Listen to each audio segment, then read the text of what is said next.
We're going to talk about just a couple of critical mindset shifts to be successful. I promise this will be the last one, laying some groundwork here before we get into the case studies and examples. But I'm telling you, this is why it's so important to discuss these, is because it's the failure point that a lot of people have because they don't buy in and understand why this is so critical, and to get themselves and their teams shifting in the right mindset to move forward and address what I call the DFCs again, the doubt, fears, and concerns. So one of the key areas of challenge is preconceived notions that people have, and it keeps them from moving forward, embracing this. And the first one is, this is only for big business. This is only for Fortune 1000 companies, not for small to medium business. I can't tell you, nothing could be further from the truth. Small to medium businesses are moving this direction rapidly and fast. And if you're not getting on board, you're going to be left behind kind of long term, in my experience. This isn't for my industry. My industry is different. We have to deal with, high level health information or financial information, or, we're in a blue collar industry and I don't see how people in another country could be supporting us, right?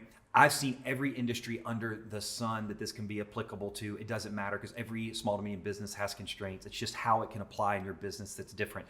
And there's a company in the health services space that we worked with that has got home health nurses that go out and support individuals that need help. And they just shipped encrypted laptops over for HIPAA regulations, right? It's a high-end wealth management firm that has a person in the Philippines answering the phone calls of every single person that calls in their organization with net worths of zillions of dollars. And even a company in the financial services space, over 80 VAs that are doing lead generation and touching and interfacing with sensitive information. So it doesn't matter industry.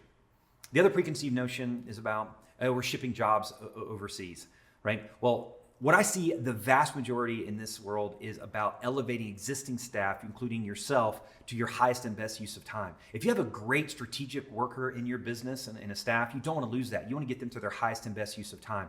You've got a sales and marketing director, for example, making 70 or 80 grand a year. You don't want them doing LinkedIn management or CRM, administration.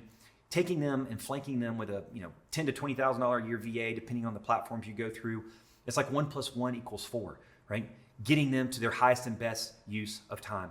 And in fact, it actually creates jobs in this country when businesses can get the resources and support they need to grow. There's a woman about to go bankrupt, learned how to use outsourcing, ended up growing her business to $500,000 in revenue in 18 months, and created 19 jobs in the US for work that needed to be done locally, right? So that's kind of the irony around this that a lot of people don't realize. And the last preconceived notion is about, it's a sweatshop or low wages, right?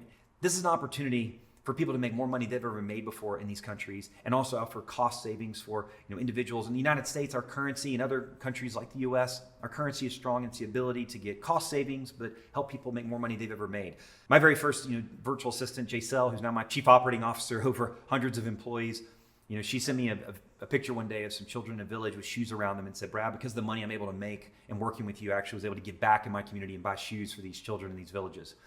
So there's an opportunity for a win-win on both sides of the equation. So in addition to those preconceived notions, 3 other quick mindset shifts I want to reference, or things to keep as top of mind in your business, is first, opportunity cost. Right? Let that be a common thing you talk about with your team. What's the highest and best use of your time? When you say yes to something, you're saying no to something else. Is everybody getting to their highest and best use of time, and automate and delegate the other things?